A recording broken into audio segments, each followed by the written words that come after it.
ଆଜିର ଆଲୋଚନାକୁ ଆରମ୍ଭ କରିବା।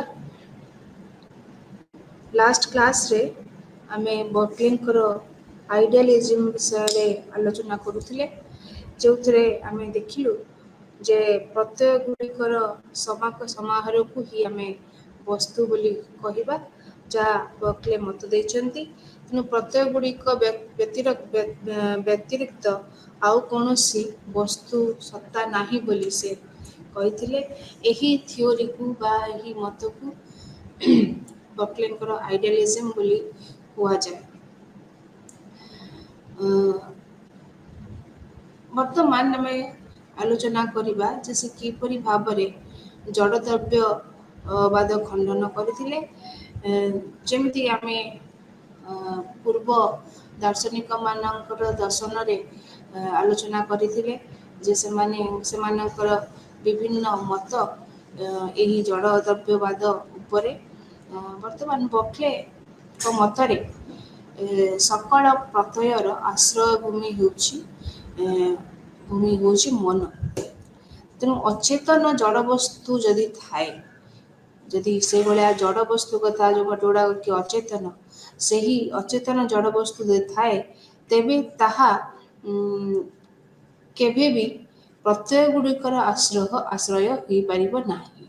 କାରଣ ଏଇଟା ଗୋଟେ କଣ୍ଟ୍ରାଡିକ୍ସନ୍ ହେଇଯିବ ଯେ ଗୋଟେ ଅନକନସିୟସ୍ ଅବଜେକ୍ଟ ବା ଅଚେତନ ଜଡ଼ବସ୍ତୁ କିଭଳି ଭାବରେ ଗୋଟେ ଆଇଡ଼ିଆକୁ ଧାରଣ କରିବ ବା ପ୍ରତ୍ୟୟକୁ ଆଶ୍ରୟ କରିବ। ତେଣୁ ଅଚେତନ ପଦାର୍ଥରେ ପ୍ରତ୍ୟୟର ଆଶ୍ରିତ ହୋଇ ରହିବା ଏହା ଏକ ବିରୁଦ୍ଧ ବଚନ। ତେଣୁ ପ୍ରାଥମିକ ଗୁଣଜାତ ପ୍ରତ୍ୟୟ ହେଉ ଅଥବା ଆନୁଷାଙ୍ଗିକ ଗୁଣଜାତ ପ୍ରତ୍ୟୟ ହେଉ, ପ୍ରାଇମେରୀ କ୍ୱାଲିଟି ହେଉ କିମ୍ବା ସେକେଣ୍ଡାରୀ କ୍ୱାଲିଟି ହେଉ, ଉଭୟ ସମଭାବରେ ମାଇଣ୍ଡ ଉପରେ ଡିପେଣ୍ଡେଣ୍ଟ ବା ମନ ଆଶ୍ରିତ ଅଟନ୍ତି। ସେଗୁଡ଼ିକର ଆଶ୍ରୟଭୂମି ରୂପେ କୌଣସି ଜଡ଼ଦ୍ରବ୍ୟର କଳ୍ପନା କରିବାର ଆବଶ୍ୟକତା ନାହିଁ। ତେଣୁ ଦାର୍ଶନିକମାନେ ଯାହାକୁ ଜଡ଼ଦ୍ରବ୍ୟ ବୋଲି କୁହନ୍ତି, ତାହା ଏକ ନିଚ୍ଛକ ଅମୂର୍ତ୍ତ ପ୍ରତ୍ୟୟ। ତେଣୁ ଦୃଶ୍ୟମାନ ବିଭିନ୍ନ ପଦାର୍ଥର ଅମୂର୍ତ୍ତକରଣ ଫଳରେ ସତ୍ତା ମାତ୍ର ଜଡ଼ଦ୍ରବ୍ୟ ଲାଭ କରିଥାଏ। ତେଣୁ ଏଠି କହିବା ଏଠି ଆଉ ଗୋଟେ ବହୁତ ଇମ୍ପୋର୍ଟାଣ୍ଟ ଡିସ୍କସନ୍ ବକ୍ଲେ ଲକ୍ଙ୍କ ଦ୍ୱାରା ଏଇ ଯେଉଁ ଡିଷ୍ଟିଂସନ୍ କ୍ରିଏଟ୍ କରାଯାଇଥିଲା ପ୍ରାଥମିକ ଆଉ ଆନୁଷାଙ୍ଗିକ ଗୁଣ ଭିତରେ ବା ପ୍ରାଇମେରୀ ଆଉ ସେକେଣ୍ଡାରୀ ଗୁଣ ଭିତରେ, ତାକୁ ସେ ବିରୋଧ କରିଥିଲେ ବା ରିଜେକ୍ଟ କରିଥିଲେ। ତେଣୁ ଏଠି ପ୍ରାଥମିକ ଓ ଆନୁଷଙ୍ଗିକ ଗୁଣଭେଦର ବିଶ୍ଳେଷଣ କରି ବକ୍ଲେ ଦର୍ଶାଇଛନ୍ତି ଯେ ଏହି ଡିଷ୍ଟିଂସନ୍ଟା, ଏହି ଭେଦ ପ୍ରାମାଣିକ ନୁହେଁ। ପ୍ରଥମତଃ ଆନୁଷଙ୍ଗିକ ଗୁଣଗୁଡ଼ିକୁ ବାଦ ଦେଇ କେବଳ ପ୍ରାଥମିକ ଗୁଣଗୁଡ଼ିକର ଅବଧାରଣ କରାଯାଇ ନପାରେ। ସକଳ ପ୍ରକାର ରଙ୍ଗକୁ ବାଦ ଦେଇ କେବଳ ବିସ୍ତୃତିକୁ ଜାଣିବା ସମ୍ଭବପର ନୁହେଁ। ପ୍ରାଥମିକ ଗୁଣ ଓ ଆନୁଷଙ୍ଗିକ ଗୁଣ ଅବିଚ୍ଛେଦ୍ୟ ଭାବରେ ପରସ୍ପର ସହିତ ଯୁକ୍ତ ହୋଇ ରହିଥାନ୍ତି। ତେଣୁ ସେ ଯେଉଁ ଡିଷ୍ଟିଂସନ୍ଟାକୁ ମନା କଲେ, ତେଣୁ ସେ କହିଲେ ଯେଉଁ ସେକେଣ୍ଡାରୀ କ୍ୱାଲିଟିକୁ ଛାଡ଼ିଦେଲେ, ପ୍ରାଇମେରୀ କ୍ୱାଲିଟିକୁ କେବଳ ଆମେ ବୁଝିବା ଆଉ ସେକେଣ୍ଡାରୀ କ୍ୱାଲିଟିକୁ ଛାଡ଼ିଦେବା, ସେଇ ଭିୟୁକୁ ସେ ମନା କରିଥିଲେ।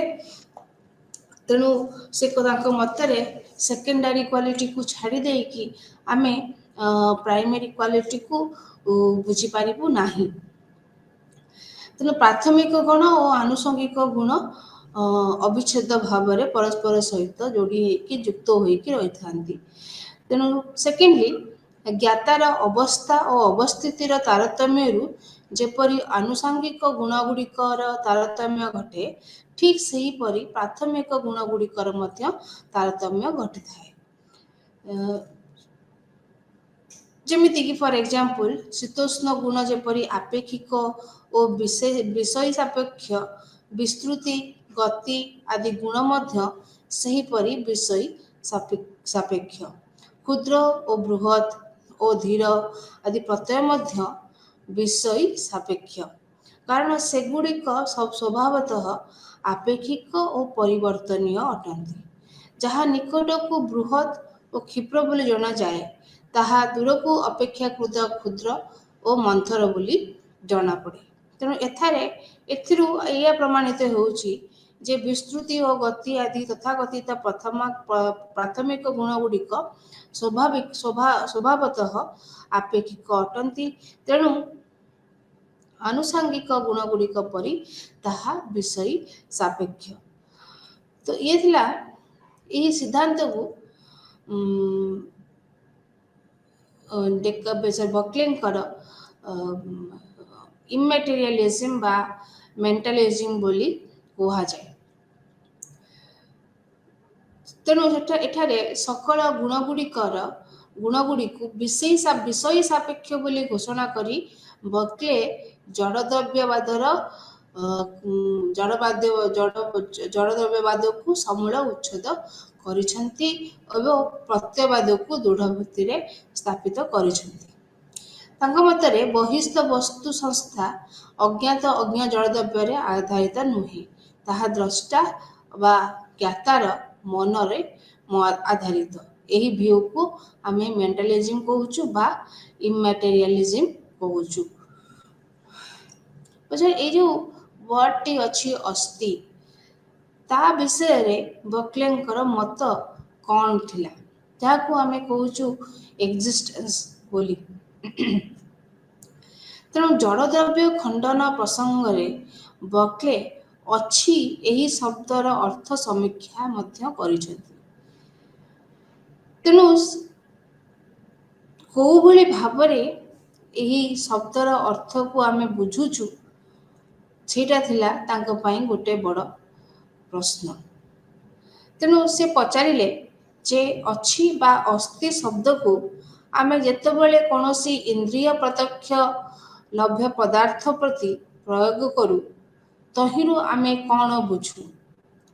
ମୁଁ ଯେଉଁ ଟେବୁଲ ଉପରେ ଲେଖୁଛି, ମୁଁ କହେ ତାହା ଅଛି, ଅର୍ଥାତ୍ ମୁଁ ତାକୁ ଦେଖୁଛି ଓ ସ୍ପର୍ଶ କରିପାରୁଛି। ମୁଁ ଯଦି ଏ ଅଧ୍ୟୟନାଗାରରୁ ବାହାରିଯାଏ, ତେବେ ମୁଁ କହିବି ଯେ ତାହା ଥିଲା। ଏହାର ଅର୍ଥ ହେଉଛି, ମୁଁ ଯଦି ଅଧ୍ୟୟନାଗାରରେ ଥାଆନ୍ତି, ତାହେଲେ ତାକୁ ପ୍ରତ୍ୟକ୍ଷ କରିପାରିଥାନ୍ତି, କିମ୍ବା ଆଉ କେହି ଆତ୍ମା ବା ଚେତନ ସତ୍ତା ତାହାକୁ ବର୍ତ୍ତମାନ ପ୍ରତ୍ୟକ୍ଷ କରୁଛି। ତେଣୁ ଏଇ ଟେବୁଲଟି ଅଛି, ଅର୍ଥାତ୍ ମୁଁ ତାକୁ ଦେଖୁଛି ଓ ସ୍ପର୍ଶ କରୁଛି। ତ ଯେତେ ପର୍ଯ୍ୟନ୍ତ ଟେବୁଲଟି ଦୃଶ୍ୟମାନ ହେଉଛି, ସେତେ ପର୍ଯ୍ୟନ୍ତ ସେ ବା ତାର ଅସ୍ତି ରହିଛି।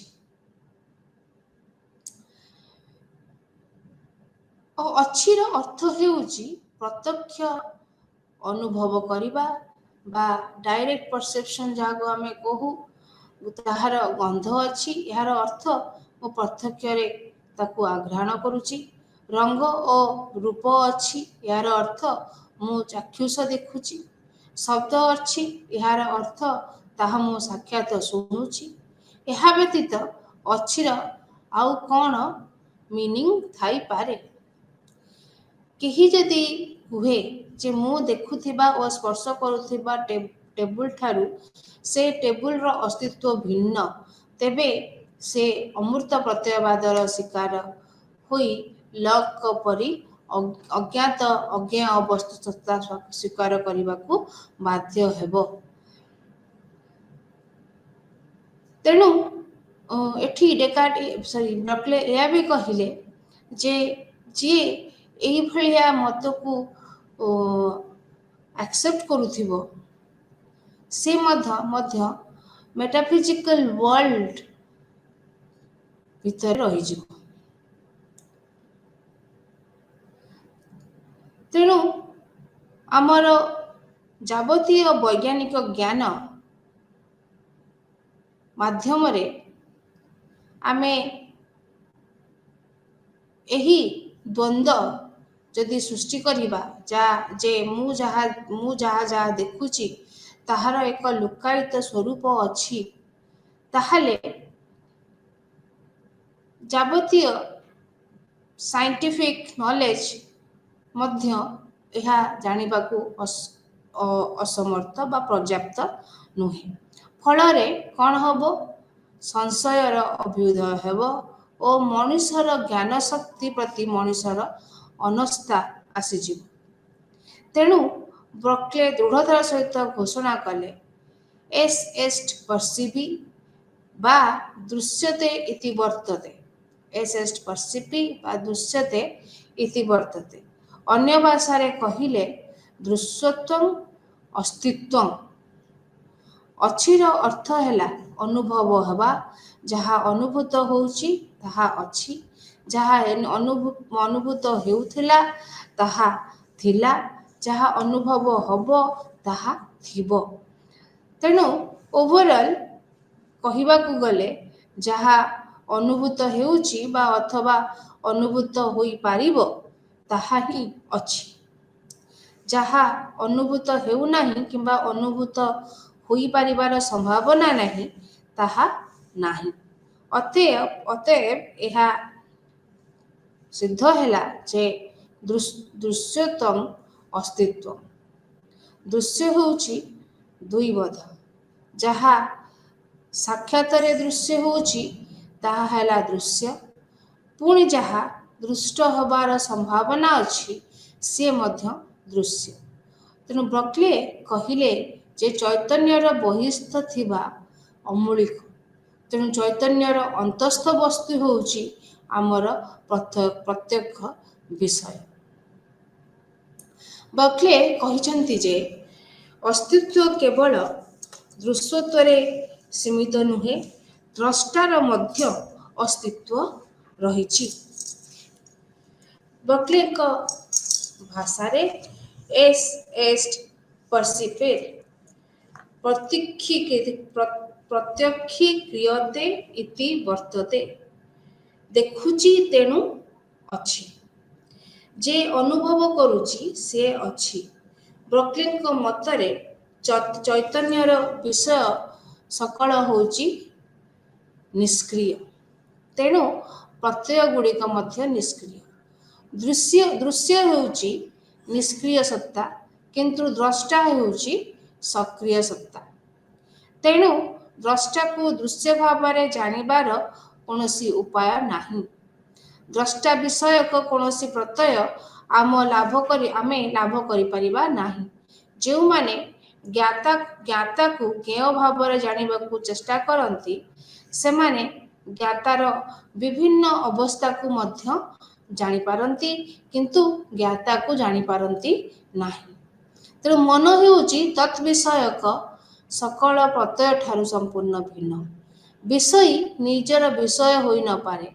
ବିଷୟୀ ଓ ବିଷୟ, ଦ୍ରଷ୍ଟା ଓ ଦୃଶ୍ୟ, ଜ୍ଞାତା ଓ ଜ୍ଞେୟ, ମନ ଓ ପ୍ରତ୍ୟୟ ପରସ୍ପର ଠାରୁ ସମ୍ପୂର୍ଣ୍ଣ ଭିନ୍ନ ଅଟନ୍ତି। ଏହି ବ୍ରକ୍ଲେଙ୍କର ଏହି ଅଜଡ଼ବାଦ ହେଉଛି ଏକ ଦ୍ୱୈତବାଦୀ ଦର୍ଶନ ବା ଗୋଟେ ଡୁଆଲିଜିମ୍। ଈଶ୍ୱରଙ୍କ ଅଧିନାୟକତ୍ୱ ଦ୍ରଷ୍ଟା ଓ ଦୃଶ୍ୟର ଦ୍ୱୈତ ସ୍ଥିତିକୁ ସ୍ୱୀକାର କରୁଥିବା ଦର୍ଶନ। ସାଧାରଣ ପ୍ରତ୍ୟକ୍ଷ କ୍ଷେତ୍ରରେ ଦୃଶ୍ୟ ଓ ଦ୍ରଷ୍ଟାର ଭେଦକୁ ବ୍ରକ୍ଲେ ସୁସ୍ପଷ୍ଟ କରି ଦେଇଛନ୍ତି। ବ୍ରକ୍ଲେଙ୍କ ଦର୍ଶନରେ ଦୃଶ୍ୟ ମନରେ ଅଛି କହିଲେ ଦୃଶ୍ୟମାନ ପାଇଁ ଅଛି ବୋଲି ବୁଝାଇଥାଏ। ତେଣୁ ଦୃଶ୍ୟ ମନରେ ଅଛି କହିଲେ ଏଠି ଦୃଶ୍ୟମାନ ବୋଲି ବୁଝାଇଅଛି। ତେଣୁ ଦ୍ରଷ୍ଟା ଅଛି ତ ଦୃଶ୍ୟ ଅଛି। ଦ୍ରଷ୍ଟା ହେଉଛି ଦୃଶ୍ୟର ଦ୍ରଷ୍ଟା, ଦୃଶ୍ୟ ହେଉଛି ଦ୍ରଷ୍ଟାର ଦୃଶ୍ୟ।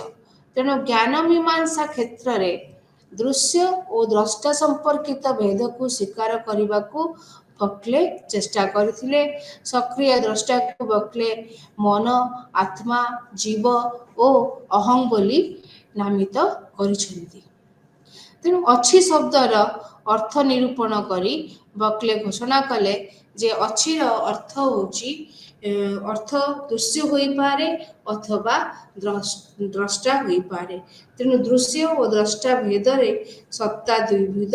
ତେଣୁ ଅସ୍ତିତ୍ୱର ଅର୍ଥ ହେଲା ଏଷ୍ଟ ଅଟ୍ ପର୍ସିପି ଅଟ୍ ପର୍ସିପେର୍। ଦୃଶ୍ୟ ଓ ଦ୍ରଷ୍ଟା ବିଷୟ ଓ ବିଷୟୀ, ପ୍ରତ୍ୟୟ ଓ ମନ, ଗୋଟିଏ ନିଷ୍କ୍ରିୟ ଅନ୍ୟଟି ସକ୍ରିୟ। ଏହି ବିଶ୍ୱ ସମୁଦାୟରେ ପରମାତ୍ମା ବା ଈଶ୍ୱରଙ୍କର ସତ୍ତା ଯେ ଓତଃପ୍ରୋତ ଭାବରେ ଜଡ଼ିତ ଓ ପ୍ରକାଶିତ, ଏହା ପ୍ରମାଣ କରିବା ଥିଲା ବର୍କ୍ଲେଙ୍କର ତତ୍ତ୍ୱମୀମାଂସାଗତ ମୌଳିକ ପ୍ରେରଣା। ଈଶ୍ୱର ହେଉଛନ୍ତି ଦୃଗ୍ଦୃଶ୍ୟ ସମନ୍ୱିତ ନିଖିଳ ଜଗତର ନିବାସ ଶରଣ୍ୟ ସଦୃଶ। ସେହି ପରମାତ୍ମା ସତ୍ତାର ଉଦ୍ଘାଟନ ଲାଗି ବର୍କ୍ଲେଙ୍କର ଚେଷ୍ଟା ରହିଥିଲା।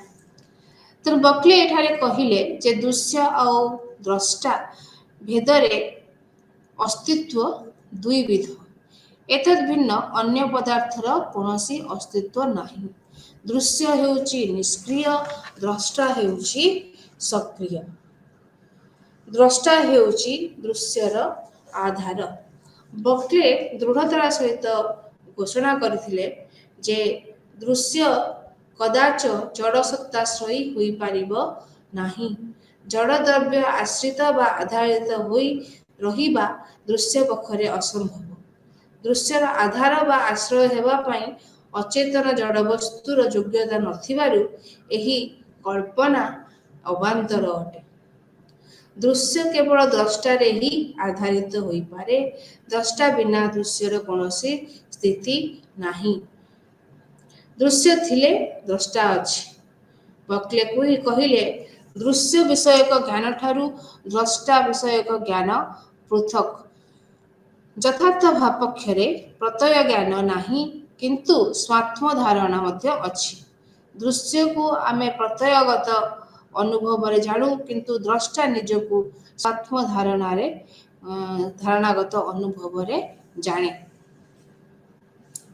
ନିଜର ଅସ୍ମିତ ଅର୍ଥାତ୍ ମୁଁ ଅଛି, ଏହା ଅପରୋକ୍ଷ ଅନ୍ତର୍ଜ୍ଞାନ ଦ୍ୱାରା ଜଣାଯାଏ।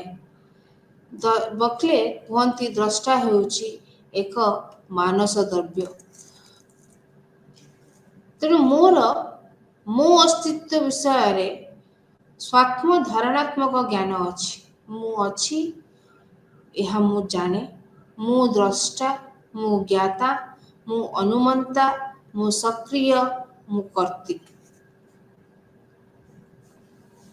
ଏହି ଫିଲୋସଫିକୁ ବର୍କ୍ଲେଙ୍କର ଅହଂମାତ୍ରବାଦୀ ବୋଲି ଧାରଣା ସେହି ଧାରଣା ରହିଥିଲା, କିନ୍ତୁ ବର୍କ୍ଲେ ଅହଂମାତ୍ରବାଦୀ ବା ସଲିପିସିଷ୍ଟ ନଥିଲେ।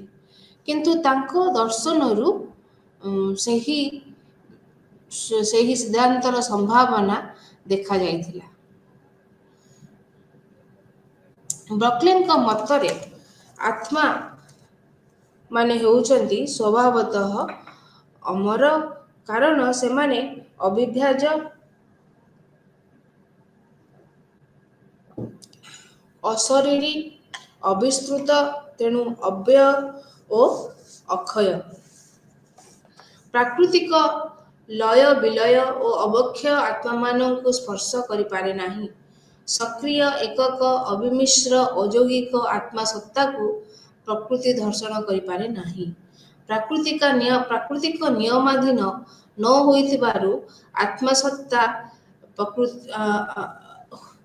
ସ୍ୱାଭାବିକ ଅମରତ୍ୱର ଅଧିକାରୀ ଅଟେ। ତେଣୁ ପ୍ରାକୃତିକ ନିୟମ ଅନୁସାରେ ଏହି ଆତ୍ମସତ୍ତା ପରିଚାଳିତ ହୁଏନି। ନ ହୋଇଥିବାରୁ ଏହି ଆତ୍ମା ହେଉଛି ଅମର।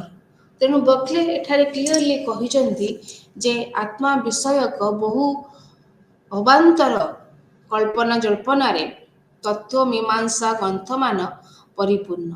ତାହାର କାରଣ ହେଉଛି ଦ୍ରଷ୍ଟାକୁ ଦୃଶ୍ୟ ବୋଲି ବିବେଚନା କରି ଇନ୍ଦ୍ରିୟଜନିତ ପ୍ରତ୍ୟୟଗୁଡ଼ିକ ଦ୍ୱାରା ଆମେ ଦ୍ରଷ୍ଟାର ସ୍ୱରୂପ ବ୍ୟାଖ୍ୟା କରିବାକୁ ଚେଷ୍ଟା କରିଅଛୁ। ତେଣୁ ଦ୍ରଷ୍ଟା ଓ ଦୃଶ୍ୟ ସମଶ୍ରେଣୀୟ ପଦାର୍ଥ ନୁହେଁ। ଏହା ଥିଲା ବର୍କ୍ଲେଙ୍କର ମତ। ବର୍କ୍ଲେଙ୍କର ଆଧ୍ୟାତ୍ମବାଦର ପରିପକ୍ୱ ଅବସ୍ଥାରେ ବର୍କ୍ଲେ ଈଶ୍ୱରଙ୍କ ବିଷୟରେ ଉତ୍ଥାପନ କରିଛନ୍ତି। ଈଶ୍ୱର ଜ୍ଞାନ ହିଁ ସର୍ବୋତ୍ତମ ଆଧ୍ୟାତ୍ମ ଜ୍ଞାନ। ଈଶ୍ୱରଙ୍କ ଅଖଣ୍ଡ ଅବିନାଶୀ ଚିରନ୍ତନ ଉପସ୍ଥିତିକୁ ଘନିଷ୍ଠ ଭାବରେ ସର୍ବକାଳରେ ସର୍ବତ୍ର ଉପଲବ୍ଧି କରିବା ହେଉଛି ଜ୍ଞାନର ଲକ୍ଷ୍ୟ ବା ତାହାର ପରିପୂର୍ଣ୍ଣ ଅବସ୍ଥା। ତାହା ବକ୍ଲେ ତାଙ୍କ ଫିଲୋସଫିରେ କହିଥିଲେ। ବକ୍ଲେ ଘୋଷଣା କରିଛନ୍ତି ଯେ ଈଶ୍ୱରଙ୍କ ଅସ୍ତିତ୍ୱ ହେଉଛି ମନୁଷ୍ୟର ଅସ୍ତିତ୍ୱ ଠାରୁ ସ୍ପଷ୍ଟତର ଭାବରେ ପ୍ରମାଣିତ। ବକ୍ଲେ କହନ୍ତି ଏ ବିଶାଳ ବିଶ୍ୱ ପ୍ରକୃତିର ସର୍ବାୟବରେ ପ୍ରକୃତିର ପ୍ରଣେତା ଅଥର ଅଫ୍ ନେଚରଙ୍କର ଅଙ୍ଗୁଳି ଚିହ୍ନ ସ୍ପଷ୍ଟ ଭାବରେ ମୁଦ୍ରିତ ଓ ଅଙ୍କିତ ହୋଇ ରହିଛି। ସେ ସମସ୍ତ ବସ୍ତୁକୁ ମହା ଓଜଃ ସହକାରେ ଧାରଣ କରିଛନ୍ତି। ସେ ସମସ୍ତ ସତ୍ତାର ସ୍ରଷ୍ଟା, ଧାତା, ରଚୟିତା। ଆମେ ନିଜ ଭିନ୍ନ ଅନ୍ୟ ଆତ୍ମାମାନଙ୍କୁ ଯେପରି ଜାଣୁ, ଈଶ୍ୱରଙ୍କୁ ଠିକ୍ ସେହିପରି ଜାଣୁ। ସସୀମ ପ୍ରତ୍ୟୟଗୁଡ଼ିକ ସଂକେତରୁ ଆମେ ସସୀମ ଆତ୍ମାମାନଙ୍କର ଅସ୍ତିତ୍ୱକୁ ବୋଧ କରୁ। ଠିକ୍ ସେହିପରି ବିଶ୍ୱ ପ୍ରକୃତିଗତ ପ୍ରତ୍ୟୟଗୁଡ଼ିକର ସଂକେତରୁ ଆମେ ବିଶ୍ୱାତ୍ମାଙ୍କ ଅସ୍ତିତ୍ୱ ଉପଲବ୍ଧି କରିଥାଉ। ଦୃଶ୍ୟର ଅସ୍ତିତ୍ୱ ଥିଲେ ଦ୍ରଷ୍ଟାର ଅସ୍ତିତ୍ୱ ମଧ୍ୟ ରହିଛି। ତେଣୁ ଦୃଶ୍ୟମାନ ବିଶ୍ୱ ପ୍ରକୃତିର ଦ୍ରଷ୍ଟା ରୂପେ ଈଶ୍ୱରଙ୍କ ଅସ୍ତିତ୍ୱକୁ ସ୍ୱୀକାର କରିବାକୁ ପଡ଼ିବ। ତାହା ନହେଲେ ଏ ଦୃଶ୍ୟ ପ୍ରପଞ୍ଚ କେଉଁ ରାସ୍ତାରେ ଧାରିତ ଓ ଅଧାରିତ ଏହା ଜାଣିବା ବା ଏହି ପ୍ରଶ୍ନର କୌଣସି ଉତ୍ତର ଆମେ ଖୋଜିକି ପାଇପାରିବା ନାହିଁ। ତେଣୁ ଈଶ୍ୱର ସତ୍ତାରେ ଏ ବିଶ୍ୱ ପ୍ରକୃତି ଧାରିତ ଓ ଅଧାରିତ ହୋଇ ରହିଛି। ବକ୍ଲେଙ୍କ ମତରେ ଏ ବିଶ୍ୱ ପ୍ରକୃତିଗତ ପ୍ରତ୍ୟୟ ସଂହତି ହେଉଛି ଈଶ୍ୱରଙ୍କର ପ୍ରକାଶିତ ଭାଷା ଓ ତାହା ମାଧ୍ୟମରେ ଈଶ୍ୱର ଆମ ସହିତ ନିରନ୍ତର ବାର୍ତ୍ତାଳାପ କରୁଛନ୍ତି। ତେଣୁ ଆମେ ଈଶ୍ୱରଙ୍କୁ ଦେଖୁନାହୁଁ ବୋଲି କହିବା ଉଚିତ ନୁହେଁ। ଆମେ ପ୍ରତି ମୁହୂର୍ତ୍ତରେ ଆମ ଅନୁଭବରେ ଈଶ୍ୱରଙ୍କର ସକ୍ରିୟ ଜୀବନ୍ତ ଉପସ୍ଥିତିକୁ ଉପଲବ୍ଧ କରିଥାଉଁ। ତେଣୁ ଏହିଭଳି ଭାବରେ ବକ୍ଲେ ଈଶ୍ୱରଙ୍କ ସ୍ଥିତିକୁ ପ୍ରମାଣ କରିଥିଲେ। ଏହି ଆମର ପ୍ରତ୍ୟୟ ମାଧ୍ୟମରେ ହିଁ ସେ ଈଶ୍ୱରଙ୍କ ଅସ୍ତିତ୍ୱକୁ ଦେଖେଇଥିଲେ ଏବଂ ଯେମିତି ଡେକାର୍ଟଙ୍କ ଫିଲୋସଫିରେ, ସ୍ପିନୋଜାଙ୍କ ଫିଲୋସଫିରେ ଆମେ ତିନି ପ୍ରକାର ପ୍ରମାଣ ଦ୍ୱାରା ଈଶ୍ୱରଙ୍କ ଅସ୍ତିତ୍ୱକୁ ସେମାନେ ବୁଝେଇଥିଲେ। ଯେମିତି ହେଉଛି କଜାଲ ପ୍ରୁଫ୍, ଟେଲିଓଲୋଜିକାଲ ପ୍ରୁଫ୍ ଏବଂ ଆପ୍ରାୟୋରି ପ୍ରୁଫ୍। ସେହିଭଳି ଭାବରେ ଈଶ୍ୱରଙ୍କ ଅସ୍ତିତ୍ୱ ପ୍ରମାଣ କରିବାକୁ ବକ୍ଲେ ତିନି ପ୍ରକାର ପ୍ରମାଣର ସମ୍ମିଳିତ ପ୍ରୟୋଗ କରିଛନ୍ତି। ପ୍ରଥମ ଯେମିତି କହିଲି ତମକୁ କଜାଲ ପ୍ରୁଫ୍। ବକ୍ଲେଙ୍କ ମତରେ ଆତ୍ମା କେବଳ ହେଉଛି ସତ୍ୟ। ଆତ୍ମା ଭିନ୍ନ ଆଉ କିଛି ପଦାର୍ଥ ଯଥାର୍ଥ ଅର୍ଥରେ କାରଣ ପଦବାଚ୍ୟ ହୋଇପାରିବ ନାହିଁ। ତେଣୁ ବିଶ୍ୱର ଯାବତୀୟ କାର୍ଯ୍ୟର ନିମିତ୍ତର କାରଣ ରୂପେ ବିଶ୍ୱାତ୍ମା ଈଶ୍ୱରଙ୍କୁ କେବଳ ବୁଝେଇ ବା ନିର୍ଦ୍ଦେଶ କରାଯାଇପାରିବ। ସେକେଣ୍ଡ ହେଉଛି ଟେଲିଓଲୋଜିକାଲ ପ୍ରୁଫ୍ ବା ଅବିକଳ୍ପକ ପ୍ରମାଣ। ବିଶ୍ୱ ପ୍ରକୃତିରେ ପ୍ରକଟିତ ନିୟମ, ଶୃଙ୍ଖଳା, ସୌନ୍ଦର୍ଯ୍ୟ ଓ ସଂହତିରୁ ସ୍ପଷ୍ଟ ପ୍ରମାଣିତ ହେଉଛି ଯେ ବିଶ୍ୱର କାରଣ ହେଉଛନ୍ତି ବୁଦ୍ଧିସମ୍ପନ୍ନ ଚୈତନ୍ୟମୟ ପୁରୁଷ ଈଶ୍ୱର। ତୃତୀୟଟି ହେଉଛି ପ୍ରାଗ୍ନୁଭବିକ ପ୍ରମାଣ ବା ଆପ୍ରାୟୋରି ପ୍ରୁଫ୍। ଦୃଶ୍ୟର ଅସ୍ତିତ୍ୱକୁ ଦ୍ରଷ୍ଟାର ଅସ୍ତିତ୍ୱ ଅନିବାର୍ଯ୍ୟ ରୂପେ ପ୍ରମାଣିତ ହୋଇଥାଏ। ତେଣୁ ଦୃଶ୍ୟମାନ ବିଶ୍ୱପ୍ରପଞ୍ଚର ବିଦ୍ୟମାନତାରୁ ତାହା ଦ୍ରଷ୍ଟା ଈଶ୍ୱରଙ୍କ ସ୍ଥିତି ଆଭ୍ରାନ୍ତ ରୂପେ ପ୍ରମାଣିତ ହେଉଛି। ବକ୍ଲେଙ୍କର ଈଶ୍ୱର ମୀମାଂସାରେ ଏହି ତିନି ପ୍ରକାର ପ୍ରମାଣ ପରସ୍ପର ପରିପୂରକ ଭାବରେ ସେ ୟୁଜ୍ କରିଛନ୍ତି। ବର୍ତ୍ତମାନ ଆମେ ବକ୍ଲେଙ୍କ ପରେ ଆଲୋଚନା କରିବା ହ୍ୟୁମଙ୍କର ଦର୍ଶନ ବିଷୟରେ, ଯିଏକି ପୁରା ନାଁ ହେଉଛି ତାଙ୍କର ଡେଭିଡ୍ ହ୍ୟୁମ୍, ଯେ 1711 ଖ୍ରୀଷ୍ଟାବ୍ଦରେ ଏଡିନବରା ସହରରେ ଜନ୍ମଗ୍ରହଣ କରିଥିଲେ। ତାଙ୍କର ଗୋଟେ ଫେମସ୍ ଲେଖା ହେଉଛି ଏନକ୍ୱାରି କନସର୍ନିଂ ଦ ହ୍ୟୁମାନ୍ ଅଣ୍ଡରଷ୍ଟାଣ୍ଡିଂ। ଏବଂ ଆମେ ହ୍ୟୁମଙ୍କର ଦର୍ଶନରେ ସ୍ପେସିଫିକାଲି ତାଙ୍କର ଯେଉଁ ଭ୍ୟୁ ଅଛି ଇମ୍ପ୍ରେସନ୍ ଆଉ ଆଇଡ଼ିଆ ବା ପ୍ରତ୍ୟକ୍ଷଣ ମୁଦ୍ରା ଓ ପ୍ରତ୍ୟୟକୁ ନେଇକି ତାହା ଆମେ ଆଲୋଚନା କରିବା। ହ୍ୟୁମ୍ କୁହନ୍ତି ସକଳ ବିଜ୍ଞାନ ମନୁଷ୍ୟ ପ୍ରକୃତି ସହିତ ସମ୍ବନ୍ଧିତ। ମନୁଷ୍ୟ ପ୍ରକୃତି ହେଉଛି ବିଜ୍ଞାନ ଗୁଡ଼ିକର ରାଜଧାନୀ। ସିଧାସଳଖ ସେହି ରାଜଧାନୀ ବା କେନ୍ଦ୍ରକୁ ଆକ୍ରମଣ କରି ଜୟ କରିପାରିଲେ ଅନ୍ୟ ସମସ୍ତ ବିଜୟ ସୁଲଭ ହେବ। ମନୁଷ୍ୟ ପ୍ରକୃତିର ବ୍ୟାଖ୍ୟା ଛଳରେ ଆମେ ଏକ ସମ୍ପୂର୍ଣ୍ଣ ନୂତନ ସୁଦୃଢ଼ ଭିତ୍ତିରେ ପ୍ରତିଷ୍ଠିତ ବିଜ୍ଞାନ ସଂସ୍ଥା ସ୍ଥାପନ କରିପାରିବୁ। ଅନୁଭବ ଓ ପରୀକ୍ଷଣକୁ ଆଧାର କରି ନୂତନ ଭିତ୍ତିକ ଆବିଷ୍କାର କରିବାକୁ ପଡ଼ିବ। ଅନୁଭବର ସୀମାକୁ ଅତିକ୍ରମ କରୁଥିବା ପ୍ରାକ୍ କଳ୍ପନା ଗୁଡ଼ିକ ଅଳୀକ ଓ ବାଞ୍ଛନାମୟ ବୋଲି ତାକୁ ତ୍ୟାଗ କରିବାକୁ ପଡ଼ିବ। ତେଣୁ ଯାହା ଅନୁଭବ ସିଦ୍ଧ ତାହା ଗ୍ରହଣୀୟ। ମନର ତାତ୍ତ୍ୱିକ ସ୍ୱରୂପର ଅନୁଶୀଳନ ପାଇଁ ପରୀକ୍ଷଣାତ୍ମକ ପଦ୍ଧତି ଯଦି ସମର୍ଥ ନ ହେଲା ତେବେ ସେଭଳି ଅନୁଶୀଳନରୁ ନିବୃତ୍ତ ହେବା ଆମ ପକ୍ଷରେ ସର୍ବୋଚ୍ଚ ବାଞ୍ଛନୀୟ ବୋଲି ହ୍ୟୁମ୍ ସଜେଷ୍ଟ କରିଥିଲେ। ହ୍ୟୁମ୍ଙ୍କ ମତରେ ମନୁଷ୍ୟ ମନର ସକଳ ପ୍ରତ୍ୟକ୍ଷକୁ ଦୁଇ ପୃଥକ ଶ୍ରେଣୀରେ ଆମେ ବିଭକ୍ତ କରିପାରିବା। ତାହା ହେଉଛି ପ୍ରତ୍ୟକ୍ଷଣ ମୁଦ୍ରା ବା ଇମ୍ପ୍ରେସନ୍ ଓ ପ୍ରତ୍ୟୟ ବା ଆଇଡ଼ିଆ। ମନୁଷ୍ୟ ମନର ଯାବତୀୟ ବିଷୟକୁ ପ୍ରତ୍ୟକ୍ଷଣ ମୁଦ୍ରା କିମ୍ବା ପ୍ରତ୍ୟୟ ଶ୍ରେଣୀଭୁକ୍ତ କରାଯାଇପାରିବ। ଯାହା ଆମ ମନ ଭିତରେ ଜାଗରିତ ହୁଏ ତାହା ସମ୍ବେଦନ ବା ସେନ୍ସେସନ୍ ହେଉ, ଭାବାବେଶ ବା ପ୍ୟାସନ୍ ହେଉ ଅଥବା ଭାବ ପ୍ରକ୍ଷୋଭ ବା ଇମୋସନ୍ ହେଉ, ତାହାକୁ ପ୍ରତ୍ୟକ୍ଷଣ ମୁଦ୍ରା ବୋଲି ଅଭିହିତ କରାଯାଇଛି। ଆମର ଯାହା ସେନ୍ସେସନ୍ ହଉ, ପ୍ୟାସନ୍ ହଉ କିମ୍ବା ଇମୋସନ୍ ହଉ, ଏଇ ତିନିଟା ଯାକ ସେନ୍ସେସନ୍ ଅନ୍ତର୍ଗତ ବା ଆମର ଇମ୍ପ୍ରେସନ୍ ଅନ୍ତର୍ଗତ। ତେଣୁ ଯେଉଁ ସକଳ ପ୍ରତ୍ୟକ୍ଷ କଥା ଆମକୁ କୁହାଯାଇଛି, ସକଳ ପ୍ରତ୍ୟକ୍ଷକୁ ଆମେ ଦୁଇ ଭାଗରେ ବିଭକ୍ତ କରିବା। ଯେମିତି ମୁଁ କହିଲି ତମକୁ ଯେ ଇମ୍ପ୍ରେସନ୍ ଆଣ୍ଡ ଆଇଡ଼ିଆଜ, ପ୍ରତ୍ୟକ୍ଷଣ ମୁଦ୍ରା ଓ ପ୍ରତ୍ୟୟ। ତେଣୁ ମନୁଷ୍ୟ ମନର ଯାବତୀୟ ବିଷୟକୁ ଆମେ ଏହି ଦୁଇଟି କ୍ୟାଟେଗୋରୀରେ ପୁଟ୍ କରିଦେଇ ପାରିବା। ତେଣୁ ଯାହା ଆମ ମନ ଭିତରେ ଜାଗ୍ରତ ହୁଏ ଯେମିତିକି ସମ୍ବେଦନ ସେନ୍ସେସନ୍ ବା ଭାବାବେଶ ପ୍ୟାସନ୍ ବା ଭାବ ପ୍ରକ୍ଷୋଭ ବା ଇମୋସନ୍, ତାହାକୁ ଆମେ ଇମ୍ପ୍ରେସନ୍ ଅଣ୍ଡରରେ ବୁଝିପାରିବା।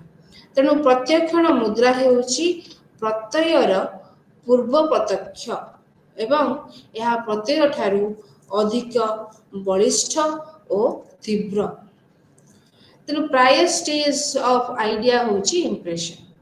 ଆଇଡ଼ିଆର ଯେଉଁ ପୂର୍ବ ଅବସ୍ଥାଟାକୁ ଆମେ ପ୍ରତ୍ୟକ୍ଷଣ ମୁଦ୍ରା ବୋଲି କହୁଛୁ। ଚକ୍ଷୁରେ ଦିଶୁଥିବା ରଙ୍ଗ ବା ହସ୍ତରେ ସ୍ପର୍ଶ ହେଉଥିବା ବସ୍ତୁର ସାକ୍ଷାତ ଅନୁଭବକୁ ପ୍ରତ୍ୟକ୍ଷଣ ମୁଦ୍ରା ବୋଲି କୁହାଯାଏ। କିନ୍ତୁ ରଙ୍ଗ ଓ ସେହି ବସ୍ତୁର ଅନୁପସ୍ଥିତିରେ ଆମେ ଯେତେବେଳେ ତାହା ବିଷୟ ଚିନ୍ତା କରୁ ତାହାର ପ୍ରତ୍ୟକ୍ଷଣ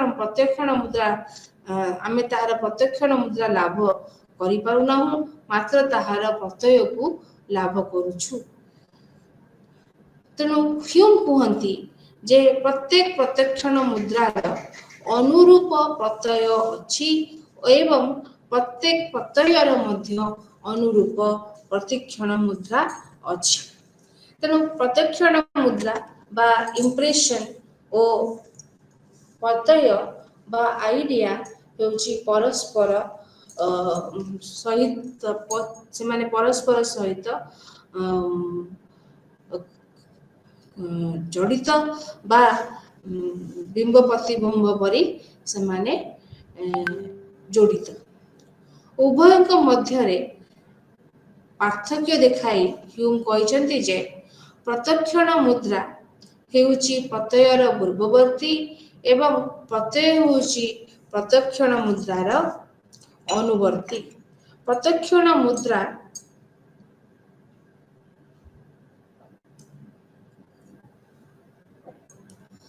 ପ୍ରତ୍ୟକ୍ଷଣ ମୁଦ୍ରା ଅପେକ୍ଷାକୃତ ଅଧିକ ମାତ୍ରାରେ ବଳୁଆ ଓ ସତେଜତା। ପ୍ରତ୍ୟକ୍ଷ ଇମ୍ପ୍ରେସନ ଗୁଡାକ ବହୁତ ପାୱାରଫୁଲ ଥାଏ ଆଇଡିଆ ଠାରୁ, କିନ୍ତୁ ପ୍ରତ୍ୟୟ ହେଉଛି ଅପେକ୍ଷାକୃତ କ୍ଷୀଣ ଓ ନିସ୍ତେଜ। କିନ୍ତୁ ବେଳେବେଳେ ନିସ୍ତେଜ ମୁଦ୍ରା ଓ ସତେଜ ପ୍ରତ୍ୟୟର ଦୃଷ୍ଟାନ୍ତ ମଧ୍ୟ ଦେଖିବାକୁ ମିଳେ।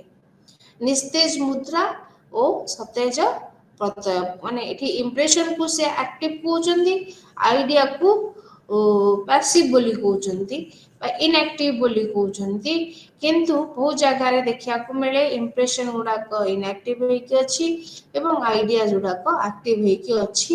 ଯେମିତିକି ଆମର ଷ୍ଟେଟ୍ ଅଫ୍ ସ୍ଲିପ୍ ବା ନିଦ୍ରାରେ, ସ୍ୱପ୍ନ ଅବସ୍ଥାରେ, ଜ୍ୱରାକ୍ରାନ୍ତ ହୋଇଥିଲା ବେଳେ, ଉନ୍ମାଦ ଜନିତ ଭାବ ବିକାରରେ ସ୍ୱଭାବ ନିସ୍ତେଜ ପ୍ରତ୍ୟୟ ଗୁଡିକ ଅସାମାନ୍ୟ ସତେଜ ଓ ତୀବ୍ରତା ଧାରଣ କରିଥାନ୍ତି। ତେଣୁ ତା ଫଳରେ ପ୍ରତ୍ୟୟ ଗୁଡିକ ପ୍ରତ୍ୟକ୍ଷଣ ମୁଦ୍ରାର ଭ୍ରାନ୍ତି ଉପଜାତ କରନ୍ତି। ତେଣୁ ଇମ୍ପ୍ରେସନ ଓ ଆଇଡିଆ ଉଭୟକୁ ହ୍ୟୁମ ସରଳ ଓ ଜଟିଳ ଭେଦରେ ଦୁଇ ଭାଗରେ ବିଭକ୍ତ କରିଛନ୍ତି। ତେଣୁ ସେ ଇମ୍ପ୍ରେସନକୁ ବି ସରଳ ଓ ଜଟିଳ କହିଛନ୍ତି, ଆଇଡିଆକୁ ବି ଦୁଇ ଭାଗରେ ବିଭକ୍ତ କରିଛନ୍ତି, ସରଳ ଓ ଜଟିଳ। ସେହିପରି ପ୍ରତ୍ୟୟ ମଧ୍ୟ ଦୁଇ ଭାଗରେ ବିଭକ୍ତ, ଯଥା ସକଳ ପ୍ରତ୍ୟୟ ଓ ସରଳ ପ୍ରତ୍ୟୟ ଓ ଜଟିଳ ପ୍ରତ୍ୟୟ। ଆମେ ଗୋଲାପରେ ଯେଉଁ ରକ୍ତିମାକୁ ଦେଖୁ ତାହା ସରଳ ପ୍ରତ୍ୟକ୍ଷଣ ମୁଦ୍ରା। ରୂପ ରଙ୍ଗ ଗନ୍ଧ ସମନ୍ୱିତ ଗୋଲାପର ଅନୁଭବ ହେଉଛି ପ୍ରତ୍ୟକ୍ଷଣ ମୁଦ୍ରା। ସେହିପରି ରକ୍ତିମା ବିଷୟକ ଚିନ୍ତା ହେଉଛି ସରଳ ପ୍ରତ୍ୟୟ ଏବଂ ଗୋଲାପ ବିଷୟକ ଚିନ୍ତା ହେଉଛି ଜଟିଳ ପ୍ରତ୍ୟୟ। ତେଣୁ ସକଳ ସରଳ ପ୍ରତ୍ୟକ୍ଷଣ ମୁଦ୍ରା ଓ ସରଳ ପ୍ରତ୍ୟୟ ମଧ୍ୟରେ ଅନୁରୂପତା ରହିଛି, କିନ୍ତୁ କେତେକ ଜଟିଳ ପ୍ରତ୍ୟୟର ଅନୁରୂପ ଜଟିଳ ପ୍ରତ୍ୟକ୍ଷଣ ମୁଦ୍ରା ନଥାଏ। ଉଦାହରଣ ସ୍ୱରୂପ ଆମେ ଏକ ନୂତନ କଣ୍ଟ୍ରିର ଇମାଜିନ୍ କରିପାରିବା, ତାହାର ପଥମାନ ସ୍ୱର୍ଣ୍ଣରେ ଓ କାନ୍ଥମାନ ମାଣିକ୍ୟରେ ନିର୍ମିତ ବୋଲି ମଧ୍ୟ ଇମାଜିନ୍ କରିପାରିବା। କିନ୍ତୁ ଏଭଳି କୌଣସି ସିଟି କେବେ ଆମେ ପ୍ରତ୍ୟକ୍ଷରେ ବିଷୟ ହୋଇନଥିବା ଖୁବ୍ ସମ୍ଭବ। ଏଭଳି ଏକ କଳ୍ପିତ ଅପୂର୍ବ ନଗରୀ ବିଷୟରେ ଆମର ଜଟିଳ ପ୍ରତ୍ୟୟ ଥାଇପାରେ, କିନ୍ତୁ ସେ ପ୍ରତ୍ୟକ୍ଷର ଅନୁରୂପ ମୁଦ୍ରା ନଥାଇପାରେ। ତେଣୁ ହ୍ୟୁମ କୁହନ୍ତି, ଆମେ ଯଦି ସେହି ଜଟିଳ ପ୍ରତ୍ୟୟର ବିଶ୍ଳେଷଣ କରୁ ତେବେ ତାହା ନାନା ସରଳ ପ୍ରତ୍ୟୟ ଗୁଡ଼ିକରେ ପରିଣତ ହେବ। ସେହି ସରଳ ପ୍ରତ୍ୟୟ ଗୁଡ଼ିକ ଅନୁରୂପ ସରଳ ପ୍ରତ୍ୟକ୍ଷଣ ମୁଦ୍ରାମାନ, ସେହି ସରଳ ପ୍ରତ୍ୟୟ ଗୁଡ଼ିକରେ ଆମର ଅନୁରୂପ ସରଳ ପ୍ରତ୍ୟକ୍ଷଣ ମୁଦ୍ରାମାନ ରହିଛି। ଅତଏବ ପରିସ୍ଥିତିରେ ଏତିକି କୁହାଯାଇପାରେ, ପ୍ରତ୍ୟକ୍ଷଣ ମୁଦ୍ରା ବ୍ୟତୀତ ପ୍ରତ୍ୟୟ ଗୁଡ଼ିକର ଉଦ୍ଭବ ହେବା ଅସମ୍ଭବ। ତେଣୁ ସରଳ ପ୍ରତ୍ୟୟ ଗୁଡ଼ିକୁ ପ୍ରତ୍ୟକ୍ଷଣ ମୁଦ୍ରାର ଯଥାର୍ଥ ପ୍ରତିଲେଖ ବା ତାଙ୍କର ଏକ୍ସାକ୍ଟ କପି ବୋଲି ହ୍ୟୁମ ଅଭିହିତ କରିଛନ୍ତି।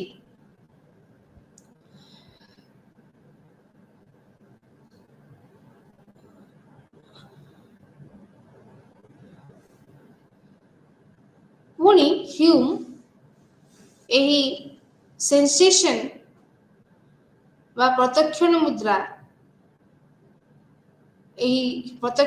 ବା ଇମ୍ପ୍ରେସନ ଓ ପ୍ରତ୍ୟୟକୁ ସମ୍ବେଦନ ବା ସେନ୍ସେସନ ଜନିତ ଓ ସ୍ୱଚିନ୍ତନ ବା ରିଫ୍ଲେକ୍ସନ ଜନିତ ଭେଦରେ ଡିଭାଇଡ କରିଛନ୍ତି। ତାର ଇମ୍ପ୍ରେସନଟା ଫର୍ଦର ଦୁଇ ଭାଗରେ ଫାଷ୍ଟ ସରଳ ଆଉ ଜଟିଳ କଲେ, ତାପରେ ସେକେଣ୍ଡରେ ସେ ତାକୁ ଦୁଇ ଭାଗରେ ବିଭକ୍ତ କଲେ, ଯେମିତିକି ସେନ୍ସେସନ୍ ଆଉ ରିଫ୍ଲେକ୍ସନ୍।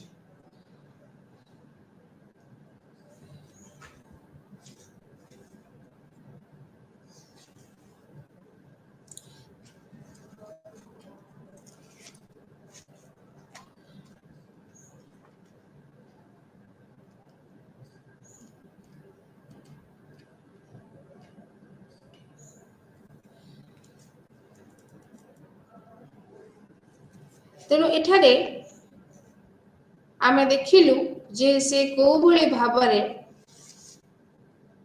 ପ୍ରତୀକ୍ଷଣ ମୁଦ୍ରା ଆଉ ପ୍ରତ୍ୟୟ ବିଷୟରେ ଆଲୋଚନା କରିଛନ୍ତି। ତେଣୁ ଏଠାରେ ଆଉ ଗୋଟେ କଥା କହି ରଖୁଛି ଯେ ହ୍ୟୁମଙ୍କ ମତରେ କାର୍ଯ୍ୟକାରଣ ସମ୍ବନ୍ଧ ହେଉଛି ସର୍ବାଧିକ ବ୍ୟାପକ ସମ୍ବନ୍ଧ। ବୈଜ୍ଞାନିକ, ତାତ୍ତ୍ୱିକ, ନୈତିକ, ସାମାଜିକ ଆଦି ସକଳ ପ୍ରକାର ବିଚାର ପାଇଁ କାର୍ଯ୍ୟକାରଣ ସମ୍ବନ୍ଧ ପ୍ରାଧାନ୍ୟ ଉପଲବ୍ଧ ହୋଇଥାଏ। ଏହି ସମ୍ବନ୍ଧ ବଳରେ ହିଁ ଦତ୍ତରୁ ଅନାଗତକୁ ଯିବା ସମ୍ଭବ ହୋଇଥାଏ। ହ୍ୟୁମ କହିଛନ୍ତି ଯେ ଏହି କାର୍ଯ୍ୟକାରଣ ସମ୍ବନ୍ଧ ହେଉଛି ଏକଧାରାରେ ଏକ ସ୍ୱାଭାବିକ ସମ୍ବନ୍ଧ ଏବଂ ଏକ ଦାର୍ଶନିକ ସମ୍ବନ୍ଧ। କାର୍ଯ୍ୟକାରଣ ସମ୍ବନ୍ଧରେ ଆମର ସାନ୍ନିଧ୍ୟ ବା କଣ୍ଟିଗ୍ୟୁଟି, ଅନୁକ୍ରମ ବା ସକ୍ସେସନ୍ ଓ ନିତ୍ୟ ସଂଯୋଗ ବା କନଷ୍ଟାଣ୍ଟ କଞ୍ଜକ୍ସନ୍ ଗର୍ଭିତ ହୋଇ ରହିଛି। ତେଣୁ ତାହାକୁ ଦାର୍ଶନିକ ସମ୍ବନ୍ଧ ବା ଫିଲୋସଫିକାଲ ରିଲେସନ୍ ବୋଲି ସେ କହିଛନ୍ତି। ଦୁଇ ପ୍ରତ୍ୟୟ ମଧ୍ୟରେ ସହଜ ଓ ସ୍ୱାଭାବିକ ଆକର୍ଷଣ ଫଳରେ ଯେଉଁ ସମ୍ବନ୍ଧର ଆବିର୍ଭାବ ଘଟେ ତାହା ହେଉଛି ସ୍ୱାଭାବିକ ସମ୍ବନ୍ଧ। କିନ୍ତୁ କୌଣସି ସଂଯୋଗ ସୂତ୍ର ନଥିଲେ ହେଁ କେବଳ ତୁଳନା ଦ୍ୱାରା ଯେଉଁ ସମ୍ବନ୍ଧକୁ ଲାଭ କରାଯାଇଥାଏ ତାହା ହେଉଛି ଦାର୍ଶନିକ ସମ୍ବନ୍ଧ। ହ୍ୟୁମଙ୍କ ମତରେ ଆମେ ଯାହାକୁ ସାଧାରଣ ଅର୍ଥରେ ଦୂରତା ବୋଲି ବୁଝୁ, ସେ ହେଉଛି ଦୁଇ ପଦାର୍ଥ ମଧ୍ୟର ସମ୍ବନ୍ଧର ଅଭାବ ସୂଚକ। କିନ୍ତୁ ଦାର୍ଶନିକମାନେ ଦୂରତାକୁ ଏକ ଯଥାର୍ଥ ସମ୍ବନ୍ଧ ବୋଲି ଗ୍ରହଣ କରିଛନ୍ତି, କାରଣ ଦୁଇ ପଦାର୍ଥର ତୁଳନା ଫଳରେ ଆମେ ଏହି ପ୍ରତ୍ୟୟ ଲାଭ କରିଥାଉ। ତେଣୁ କାର୍ଯ୍ୟକାରଣ ସମ୍ବନ୍ଧକୁ ସ୍ୱାଭାବିକ ସମ୍ବନ୍ଧ ଓ ଦାର୍ଶନିକ ସମ୍ବନ୍ଧକୁ ଉଭୟ ବୋଲି ଘୋଷଣା କରି ହ୍ୟୁମ ତାଙ୍କର ମତ ପୋଷଣ କରିଛନ୍ତି। ହ୍ୟୁମଙ୍କ ଭାଷାରେ ପ୍ରତ୍ୟୟଗୁଡ଼ିକ ସହଚରଣ ପାଇଁ ଆବଶ୍ୟକ ସମ୍ପର୍କତ୍ରୟକୁ ହ୍ୟୁମ ଦୃଷ୍ଟାନ୍ତ ଦ୍ୱାରା ସ୍ପଷ୍ଟ କରାଇ ଦେଇଛନ୍ତି। ତେଣୁ କୌଣସି ପଦାର୍ଥର ପ୍ରତିକୃତି ବା ଛବିକୁ ଦେଖିଲେ ସେହି ପଦାର୍ଥ ପ୍ରତି ଆମର ଭାବନା ସ୍ୱାଭାବିକ ଭାବରେ ଆସେ। ଏହି ସୌଦାଶ୍ର୍ୟ ସମ୍ପର୍କ ହେତୁ ଏହା ସୌସାଦୃଶ୍ୟ ସମ୍ପର୍କ ହେତୁ ସମ୍ଭବ ହୋଇଥାଏ। କୌଣସି ଏକ ଅଟ୍ଟାଳିକାର ଏକ ପ୍ରକୋଷ୍ଠ କଥା ଉଲ୍ଲେଖ କଲେ ଅନ୍ୟ ପ୍ରକୋଷ୍ଠ ବିଷୟରେ ଅନୁସନ୍ଧିତ୍ସା ଜାଗ୍ରତ ହୁଏ ଓ ସେହି ବିଷୟକ ପ୍ରସଙ୍ଗ ଉତ୍ଥାପନ ହୋଇଥାଏ। ଏହା ଦେଶ କାଳଗତ ସାନ୍ନିଧ୍ୟ ହେତୁରୁ ଘଟେ। ଆମ୍ଭେମାନେ ଯେତେବେଳେ କୌଣସି କ୍ଷତ କଥା ଚିନ୍ତା କରୁ, ତଜ୍ଜନିତ ଯନ୍ତ୍ରଣା କଥା ମଧ୍ୟ ଆମେ ଚିନ୍ତା କରିଥାଉ। କ୍ଷତ ଓ ଯନ୍ତ୍ରଣା ଆମେ ସହ ସମ୍ପର୍କିତ ବୋଲି ବିଚାର କରୁ। ଏହା କାର୍ଯ୍ୟକାରଣ ସମ୍ବନ୍ଧ ହେତୁ ହିଁ ଘଟିଥାଏ। ହ୍ୟୁମ ତେଣୁ କୁହନ୍ତି, ପ୍ରତ୍ୟୟଗୁଡ଼ିକ ସହଚରଣ ପାଇଁ ଏକ ସମ୍ପର୍କତ୍ରୟ ପର୍ଯ୍ୟାପ୍ତ ଓ ଯଥେଷ୍ଟ। ତେଣୁ ପ୍ରତ୍ୟକ୍ଷଣ ମୁଦ୍ରା ଓ ପ୍ରତ୍ୟୟ ବିଚାର ଓ ପ୍ରତ୍ୟୟଗୁଡ଼ିକର ସହଚରଣ ବିଧି ଦ୍ୱାରା ହ୍ୟୁମ ତାଙ୍କର ଏମ୍ପିରିସିଜିମକୁ ଏକ୍ସପ୍ଲେନ୍ କଲେ। ତେଣୁ ଅନୁଭବବାଦରେ ମୌଳିକ ସୂତ୍ରର ପ୍ରଖ୍ୟାପନ କରି ହ୍ୟୁମ ତାଙ୍କ ଦର୍ଶନର ଫାଉଣ୍ଡେସନ୍ ଏଷ୍ଟାବ୍ଲିଶ କରିଛନ୍ତି। ପରବର୍ତ୍ତୀ ପର୍ଯ୍ୟାୟରେ ହ୍ୟୁମଙ୍କ ଦାର୍ଶନିକ ବିଶ୍ଳେଷଣ ଓ ସମୀକ୍ଷା ଏହି ମୌଳିକ ସୂତ୍ରକୁ ଅବଲମ୍ବନ କରି ଅଗ୍ରସର ହୋଇଥିଲା। ତେଣୁ ହ୍ୟୁମ ଦୃଢ଼ ଭାବରେ କହିଥିଲେ, ଯାହା ଅନୁଭବଗମ୍ୟ ନୁହେଁ ତାହା ଜ୍ଞାନର ଅଧିଗମ୍ୟ ମଧ୍ୟ ନୁହେଁ। ତେଣୁ ସକଳ ଜ୍ଞାନର ସତ୍ୟାସତ୍ୟ ପରୀକ୍ଷଣରେ ନିଷ୍ପତ୍ତି ଭୂମି ହେଉଛି ଅନୁଭବ। ହ୍ୟୁମଙ୍କ ମତରେ ଜ୍ଞାନର ପ୍ରକାରଗତ ତାରତମ୍ୟ ନାହିଁ। ଏକ ଓ ଏକମାତ୍ର ଜ୍ଞାନ ହେଉଛି ଅନୁଭବ ଜ୍ଞାନ। ତାତ୍ତ୍ୱିକ ଜ୍ଞାନ ଓ ଆଦି କାରଣ ଆଦି ନିର୍ଣ୍ଣୟ କରିବା ପାଇଁ ଅନୁଭବର ସୀମା ଲଙ୍ଘନ କରିବାକୁ ଯେଉଁ ପ୍ରୟାସ ଦାର୍ଶନିକମାନେ କରିଥିଲେ ବା ଯେଉଁ ପ୍ରୟାସ କରାଯାଏ, ଦାର୍ଶନିକମାନଙ୍କୁ ସେହି ଅସଂଯତ ଅଭିଳାଷ ବା ଦୁରାଗ୍ରହରୁ ନିବୃତ୍ତ ରହିବା ପାଇଁ ହ୍ୟୁମ୍ ଉପଦେଶ ଦେଇଥିଲେ। ତେଣୁ ତାଙ୍କ ମତରେ କୌଣସି ଅନୁଭବ ରହିତ ଜ୍ଞାନ ଜ୍ଞାନ ବୋଲି ଆମେ କହିପାରିବା ନାହିଁ। ବର୍ତ୍ତମାନ ହ୍ୟୁମ୍ଙ୍କ ର ଏହି ଇମ୍ପ୍ରେସନ୍ ଆଉ ଆଇଡ଼ିଆର ଡିସ୍କସନ୍ ପରେ ଆମେ ଡିସ୍କସନ୍ କରିବା କାଣ୍ଟଙ୍କ ଫିଲୋସଫି।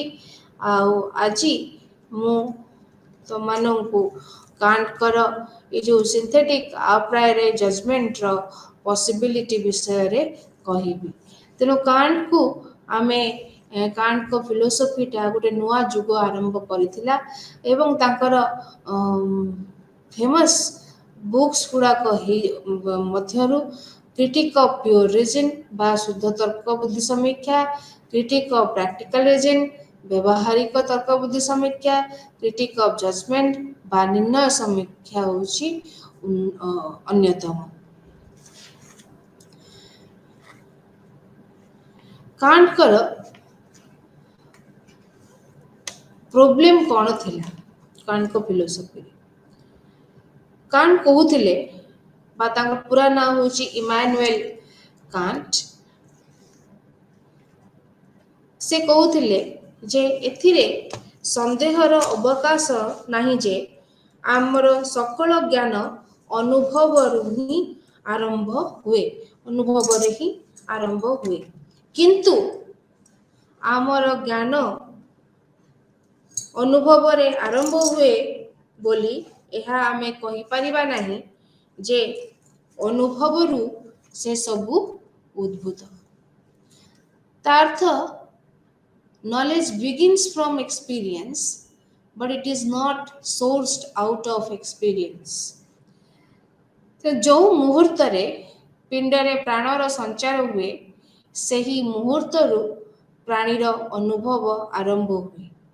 ଆମର ଅନୁଭବ ଆମ ମାତୃକୂଳରୁ ହିଁ ଆରମ୍ଭ ହୋଇଯାଇଛି।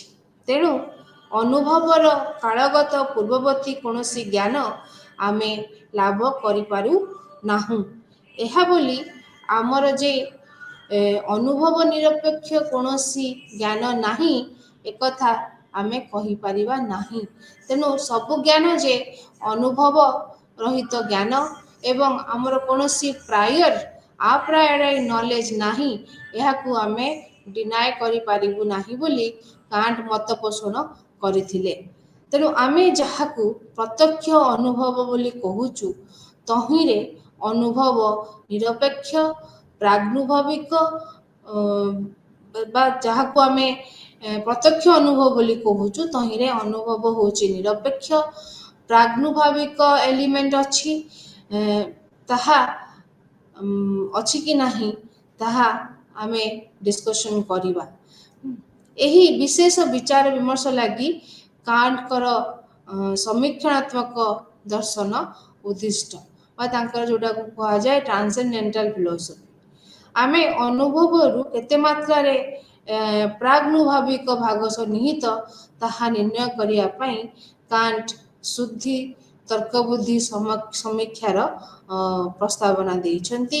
ତେଣୁ ଏହି ଆପ୍ରାୟର ନଲେଜ ଇନ୍ଦ୍ରିୟଜନିତ ଜ୍ଞାନ ନୁହେଁ, ତେଣୁ ତାହା ଶୁଦ୍ଧ ତର୍କ ବୁଦ୍ଧି ବା ପିଓର ରିଜନର ନିଜସ୍ୱ ସମ୍ପନ୍ନ।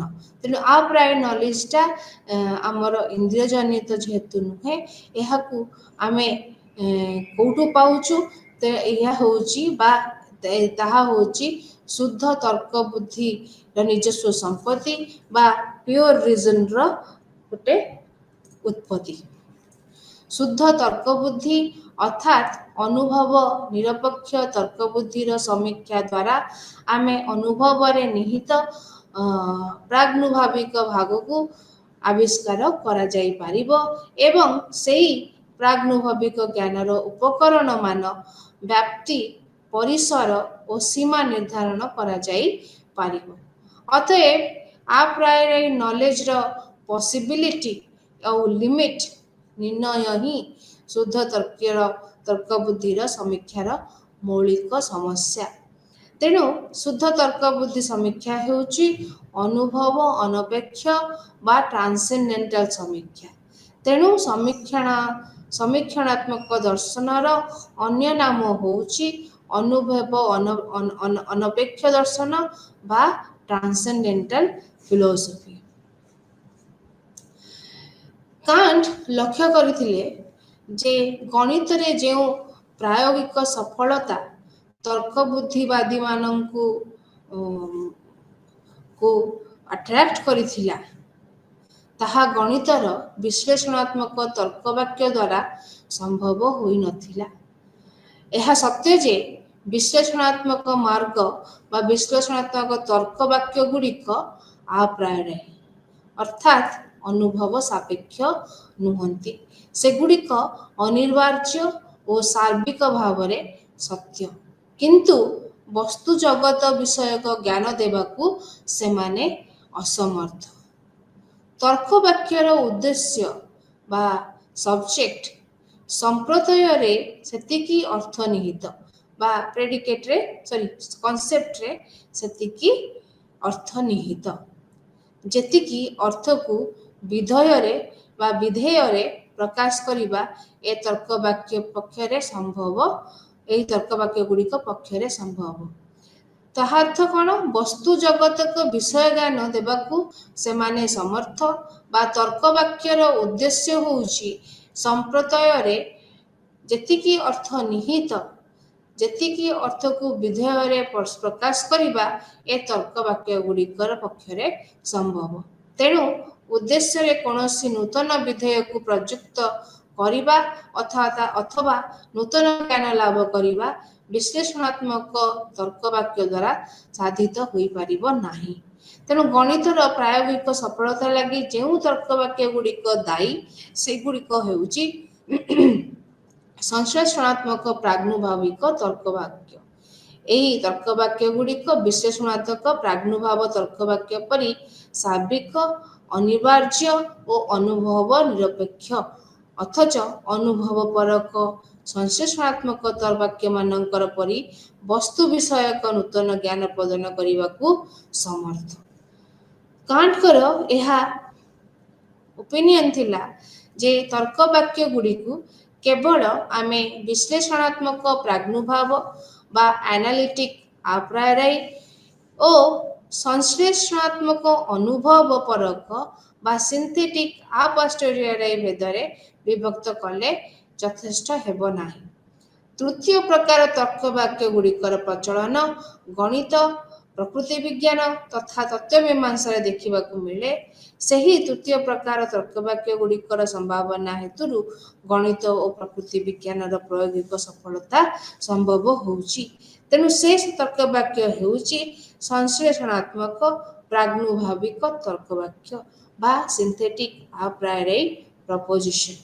ତ ଯେଉଁମାନେ ଏହି ସଂଶ୍ଳେଷଣାତ୍ମକ ପ୍ରାଗ୍ନୁଭାବିକ ତର୍କ ବାକ୍ୟ ଗୁଡ଼ିକର ସମ୍ଭାବନାକୁ ଅସ୍ୱୀକାର କରିଛନ୍ତି, କାଣ୍ଟଙ୍କର ସମସ୍ୟା ଗୁଡ଼ିକର ଅବରୋଧ କରିବା ପାଇଁ ସେମାନେ ନିଷ୍ପ୍ରୟୋଜନ। ତେଣୁ ବର୍ତ୍ତମାନ କାଣ୍ଟଙ୍କର ମୂଳ ସମସ୍ୟା ହେଉଛି the possibility of synthetic a priori judgment or ସଂଶ୍ଳେଷଣାତ୍ମକ ପ୍ରାଗ୍ନୁଭାବିକ ନିର୍ଣ୍ଣୟ କିପରି ସମ୍ଭବ। କାଣ୍ଟ ଯଦିଓ ଉପର୍ଯ୍ୟୁକ୍ତ ତ୍ରିବିଧ ନିର୍ଣ୍ଣୟ ଗୁଡ଼ିକର ସମ୍ଭାବନାକୁ ସ୍ୱୀକାର କରିଛନ୍ତି, ସେ ଚତୁର୍ଥ ପ୍ରକାର ନିର୍ଣ୍ଣୟ ବିଶ୍ଳେଷଣାତ୍ମକ ଅନୁଭବପରକ ନିର୍ଣ୍ଣୟ ବା ଆନାଲିଟିକ ଆପୋଷ୍ଟେରିୟରି ଜଜମେଣ୍ଟର ସମ୍ଭାବନାକୁ ଅସ୍ୱୀକାର କରିଛନ୍ତି। କାଣ୍ଟଙ୍କ ଭାଷାରେ କହିବାକୁ ହେଲେ, ଅନୁଭବର ନିର୍ଣ୍ଣୟମାନ ସ୍ୱଭାବତଃ ହେଉଛି ସଂଶ୍ଳେଷଣାତ୍ମକ, କାରଣ ବିଶ୍ଳେଷଣାତ୍ମକ ନିର୍ଣ୍ଣୟରୁ ଅନୁଭବରେ ଆଧାରିତ କରିବା ଏକ ଉଦ୍ଭଟ ବ୍ୟାପାର। ତେଣୁ ତାହା ସମ୍ପୂର୍ଣ୍ଣ ଅନୁପପନ୍ନ। ବିଶ୍ଳେଷଣାତ୍ମକ ଅନୁଭବପରକ ନିର୍ଣ୍ଣୟରେ ଯେ ଆଦୌ ସମ୍ଭାବନା ନାହିଁ, ଏକଥା ତର୍କବୁଦ୍ଧିବାଦୀ ଓ ଅନୁଭବବାଦୀ ଉଭୟ ପରମ୍ପରା ଦ୍ୱାରା ଉଦ୍ଘାସିତ ହୋଇଛି। ଅନୁଭବଜନିତ ଜ୍ଞାନ କଦାଚ ଅନିବାର୍ଯ୍ୟ ହୋଇପାରିବ ନାହିଁ। ଅନୁଭବଜନିତ ଜ୍ଞାନର ବିରୁଦ୍ଧ ପ୍ରତିଯୋଗ ସମ୍ଭବ। ଏହି ସିଦ୍ଧାନ୍ତ ଉଭୟ ପରମ୍ପରା ଦ୍ୱାରା ସ୍ୱୀକୃତ ହୋଇସାରିଥିଲା। ତେଣୁ କାଣ୍ଟ ଏ ସିଦ୍ଧାନ୍ତକୁ ନିର୍ବିଚାରରେ ଗ୍ରହଣ କଲେ ଓ ସିଦ୍ଧାନ୍ତର ବିପରୀତ ସିଦ୍ଧାନ୍ତ ଯେ ଅନୁପପନ୍ନ, ଏହା ମଧ୍ୟ ସେ ଷ୍ଟ୍ରଙ୍ଗଲି କହିଲେ। ତେଣୁ ସଂଶ୍ଳେଷଣାତ୍ମକ ପ୍ରାଦୁର୍ଭାବ ନିର୍ଣ୍ଣୟ କିପରି ହେବ? ଏହି କିପରି ହେବ ଗୋଟେ ଆମର ମନସ୍ତାତ୍ତ୍ୱିକ ସମ୍ଭାବନା ନୁହେଁ। ଏଭଳି ନିର୍ଣ୍ଣୟମାନ ଯେ ବାସ୍ତବ, ତାହାର ଦୃଷ୍ଟାନ୍ତ ଗଣିତ ଓ ନ୍ୟାଚୁରାଲ ସାଇନ୍ସ ବା ପ୍ରାକୃତିକ ଜ୍ଞାନ ଏବଂ ତତ୍ତ୍ୱମୀମାଂସା କ୍ଷେତ୍ରରେ ଦେଖିବାକୁ ମିଳିବ। ପାଟିଗଣିତ ଓ ଜ୍ୟାମିତିର ଯେଉଁ ନିର୍ଣ୍ଣୟମାନ ମୌଳିକ ଓ ପ୍ରଧାନ, ସେଗୁଡ଼ିକୁ ପରୀକ୍ଷା କଲେ ଜଣାପଡ଼ିବ ଯେ ସେଗୁଡ଼ିକ ହେଉଛି ଅନୁଭବ ନିରପେକ୍ଷ ଓ ସଂଶ୍ଳେଷଣାତ୍ମକ ନିର୍ଣ୍ଣୟ। ସେହି ନିର୍ଣ୍ଣୟଗୁଡ଼ିକ ପ୍ରତିପାଦନ ଲାଗି ଆମକୁ ଅନୁଭବର ଅପେକ୍ଷା ରଖିବାକୁ ପଡ଼େ ନାହିଁ ତଥା ସେଗୁଡ଼ିକ ବିଶ୍ଳେଷଣାତ୍ମକ ନୁହେଁ।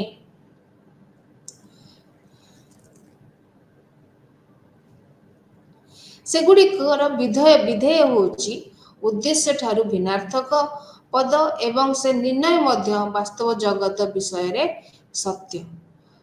ଫର ଏକ୍ସାମ୍ପଲ, 7 + 5 = 12। ଏହି ନିର୍ଣ୍ଣୟରେ 7 ଏବଂ 5ର ପ୍ରତ୍ୟୟଗୁଡ଼ିକୁ ଯେତେ ବିଶ୍ଳେଷଣ କଲେ ମଧ୍ୟ ତାହା ସେହି 7 and 5 କିମ୍ବା 7 + 5 ହେବ ସିନା, କଦାଚ 12 ବୋଲି ଜଣାପଡ଼ିବ ନାହିଁ। ତେଣୁ ଏ ନିର୍ଣ୍ଣୟ ବିଶ୍ଳେଷଣାତ୍ମକ ନିର୍ଣ୍ଣୟ ନୁହେଁ, ଏହା ହେଉଛି ସଂଶ୍ଳେଷଣାତ୍ମକ ନିର୍ଣ୍ଣୟ ଓ ପ୍ରତ୍ୟକ୍ଷଣ ବା ଇଣ୍ଟ୍ୟୁସନରେ ଆଧାରିତ। କିନ୍ତୁ ଅନ୍ୟପକ୍ଷରେ ଏହା ଅନୁଭବଜନିତ ନୁହେଁ କି ଆରୋହାନୁମାନ ଦ୍ୱାରା ନିଷ୍ପନ୍ନ ନୁହେଁ। ଏହାର ଅନିବାର୍ଯ୍ୟ ସତ୍ୟତାକୁ ଅନୁଭାବିକ ପ୍ରଣାଳୀରେ ଲାଭ କରାଯାଇପାରିବ ନାହିଁ। ତେଣୁ ଏହା ଅନୁଭବ ନିରପେକ୍ଷ ପ୍ରାଗ୍ନୁଭାବିକ। ସେହିପରି ଦୁଇ ବିନ୍ଦୁକୁ ଯୋଗ କରୁଥିବା ସରଳ ରେଖା ହେଉଛି ହ୍ରସ୍ୱତମ। ଏହା ଏକ ଅନୁଭବ ନିରପେକ୍ଷ ସଂଶ୍ଳେଷଣାତ୍ମକ ନିର୍ଣ୍ଣୟ। ସରଳ ଏହି ସମ୍ପ୍ରଦାୟର ହ୍ରସ୍ୱ, ଦୀର୍ଘ ଆଦି ପରିମାଣଗତ କୌଣସି ପ୍ରସଙ୍ଗ ନିହିତ ନଥିଲା ବେଳେ ହ୍ରସ୍ୱତମ ହେଉଛି ଏକ ନୂତନ ସଂଯୋଗ। ପୁଣି ଏ ନିର୍ଣ୍ଣୟଟି ବସ୍ତୁ ଜଗତ ବିଷୟରେ ନିଶ୍ଚିତ ରୂପରେ ସତ୍ୟ। ତେଣୁ ଏ ନିର୍ଣ୍ଣୟଟି ହେଉଛି ଅନୁଭବ ନିରପେକ୍ଷ ସଂଶ୍ଳେଷଣାତ୍ମକ ନିର୍ଣ୍ଣୟ। କାଣ୍ଟ ମନ୍ତବ୍ୟ ପ୍ରକାଶ କରିଛନ୍ତି ଯେ ଗଣିତରେ ଯେଉଁ ବିଶ୍ଳେଷଣାତ୍ମକ ନିର୍ଣ୍ଣୟମାନ ରହିଛି, ତାହା ଏହି ସଂଶ୍ଳେଷଣାତ୍ମକ ନିର୍ଣ୍ଣୟଗୁଡ଼ିକ ମଧ୍ୟରେ ସଂଯୋଗ ସେତୁ ରୂପେ କାର୍ଯ୍ୟ କରନ୍ତି। ଇଭେନ୍ ଏହି ସଂଶ୍ଳେଷଣାତ୍ମକ ନିର୍ଣ୍ଣୟ ଆମକୁ ଫିଜିକ୍ସରେ ବି ବା ପଦାର୍ଥ ବିଜ୍ଞାନରେ ମଧ୍ୟ ଆମେ ପାଇପାରିବା ବା ଅନୁଭବ ନିରପେକ୍ଷ ସଂଶ୍ଳେଷଣାତ୍ମକ ନିର୍ଣ୍ଣୟ ଆମେ ଫିଜିକ୍ସରେ ବା ପଦାର୍ଥ ବିଜ୍ଞାନ ମଧ୍ୟ ପାଇପାରିବା। ଭୌତିକ ଜଗତର ସମସ୍ତ ପରିବର୍ତ୍ତନ ମଧ୍ୟରେ ଭୌତିକ ଦ୍ରବ୍ୟର ପରିମାଣ ଅପରିବର୍ତ୍ତିତ ରହେ। ଭୌତିକ ଜଗତର ସମସ୍ତ ପରିବର୍ତ୍ତନ ମଧ୍ୟରେ ଭୌତିକ ଦ୍ରବ୍ୟର ପରିମାଣ ଅପରିବର୍ତ୍ତିତ ରହେ। ଏହି ନିର୍ଣ୍ଣୟଟି ଅନୁଭବ ନିରପେକ୍ଷ, ନିଶ୍ଚିତ ରୂପେ ସତ୍ୟ ଓ ଏହା ଏକ ସଂଶ୍ଳେଷଣାତ୍ମକ ନିର୍ଣ୍ଣୟ। ଜଡ଼ଦ୍ରବ୍ୟର ସମ୍ପ୍ରଦାୟରେ ଧ୍ରୁବତା ବା ଅପରିବର୍ତ୍ତନୀୟତାର ପ୍ରତ୍ୟୟ ନିହିତ ହୋଇ ନଥିଲେ ହେଁ ଏହି ନିର୍ଣ୍ଣୟରେ ତାହା ସଂଯୋଜିତ ହୋଇଅଛି। ତେଣୁ ଏହା ଏକ ସଂଶ୍ଳେଷଣାତ୍ମକ। ସେହିପରି ଗତିର ସଞ୍ଚାଳନରେ ସମସ୍ତ କ୍ରିୟା ଓ ପ୍ରତିକ୍ରିୟା ସର୍ବଦା ସମାନ ରହିବା ଉଚିତ। ଏହା ହେଉଛି ଅନୁଭବ ନିରପେକ୍ଷ, ନିଶ୍ଚିତ ରୂପେ ସତ୍ୟ ଏବଂ ସଂଶ୍ଳେଷଣାତ୍ମକ ନିୟମ। ତେଣୁ କାଣ୍ଟ କୁହନ୍ତି ଯେ ଗଣିତ ଓ ପ୍ରାକୃତିକ ବିଜ୍ଞାନରେ ଅନୁଭବ ନିରପେକ୍ଷ ସଂଶ୍ଳେଷଣାତ୍ମକ ନିର୍ଣ୍ଣୟଗୁଡ଼ିକୁ ମୌଳିକ ବିଧି ରୂପରେ ପ୍ରୟୋଗ କରାଯାଇଛି ଓ ସେମାନଙ୍କର ପ୍ରୟୋଗ ଯଥାର୍ଥ ଓ ସାର୍ଥକ। କିନ୍ତୁ ତତ୍ତ୍ୱମୀମାଂସାରେ ସେମାନଙ୍କର ଇମ୍ପ୍ଲିମେଣ୍ଟେସନ ଯଥାର୍ଥତା ଓ ସାର୍ଥକତା ପ୍ରଶ୍ନବାଚୀ ହେଲେ ହେଁ ସେମାନଙ୍କ ପ୍ରୟୋଗର ବହୁଳ ଦୃଷ୍ଟାନ୍ତ ଦେଖିବାକୁ ମିଳିବ। ତେଣୁ କାଣ୍ଟଙ୍କ ମତରେ ତତ୍ତ୍ୱମୀମାଂସା ହେଉଛି ଏକ ଅପରିହାର୍ଯ୍ୟ ବିଜ୍ଞାନ ବା ଇଣ୍ଡିସ୍ପେନ୍ସିବଲ୍ ସାଇନ୍ସ। ଏଭଳି ଏକ ବିଜ୍ଞାନରେ ମଧ୍ୟ ସଂଶ୍ଳେଷଣାତ୍ମକ ବିଧିର ପ୍ରୟୋଗ ଦେଖାଯାଏ। ତେଣୁ ଜଗତର ଆଦ୍ୟ ପ୍ରାରମ୍ଭ ଅଛି। ଏହି ନିର୍ଣ୍ଣୟକୁ ପରୀକ୍ଷା କଲେ ଦେଖାଯିବ ଯେ ଏହା ଏକ ଅନୁଭବ ନିରପେକ୍ଷ ସଂଶ୍ଳେଷଣାତ୍ମକ ନିର୍ଣ୍ଣୟ। ବର୍ତ୍ତମାନ କାଣ୍ଟଙ୍କର ସିଦ୍ଧାନ୍ତ ହେଲା ଯେ ବିଜ୍ଞାନ ଭାବରେ ଅନ୍ତର୍ବର୍ତ୍ତୀ ତତ୍ତ୍ୱମୀମାଂସା ବା ଇମାନେଣ୍ଟ ମେଟାଫିଜିକ୍ସ ସମ୍ଭବ, କିନ୍ତୁ ଅନ୍ତରୀତିତ ତତ୍ତ୍ୱମୀମାଂସା ବା ଟ୍ରାନ୍ସେଣ୍ଡେଣ୍ଟ ମେଟାଫିଜିକ୍ସ ସମ୍ଭବ ନୁହେଁ।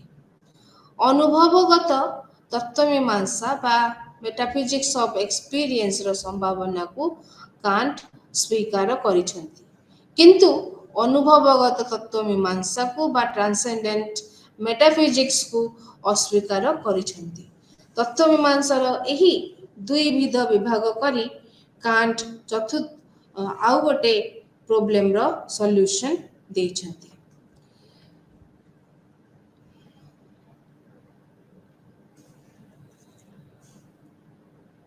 ତେଣୁ ଏଠି ମୁଁ ବର୍ତ୍ତମାନ କାଣ୍ଟଙ୍କର ଏ ଯେଉଁ ସମ୍ବେଦନ ଆଉ ଚିନ୍ତନ, ସ୍ୱଚିନ୍ତନ ବିଷୟରେ ସେ ଯାହା ମତ ଦେଇଥିଲେ, ତାଙ୍କ ସ୍ପେସିଆଲି ତାଙ୍କ ଜ୍ଞାନ ମୀମାଂସା କ୍ଷେତ୍ରରେ ତାକୁ ଟିକେ ତା ଉପରେ ଟିକେ ଆଲୋକପାତ କରିବାକୁ ଚେଷ୍ଟା କରୁଛି। ବା ଯୋଉଟାକୁ ଯେତେବେଳେ ସେ କହୁଛନ୍ତି ଅନୁଭବ ଅନପେକ୍ଷ ସମ୍ବେଦନାଲମ୍ବ ସମୀକ୍ଷା ବା ଟ୍ରାନ୍ସେଣ୍ଡେଣ୍ଟାଲ ଆସ୍ଥେଟିକ, ସେଥିରେ ସେ କ'ଣ ଆଲୋଚନା କରୁଛନ୍ତି ତାକୁ ଆମେ ଦେଖିବା, ତାକୁ ଆମେ ବୁଝିବା।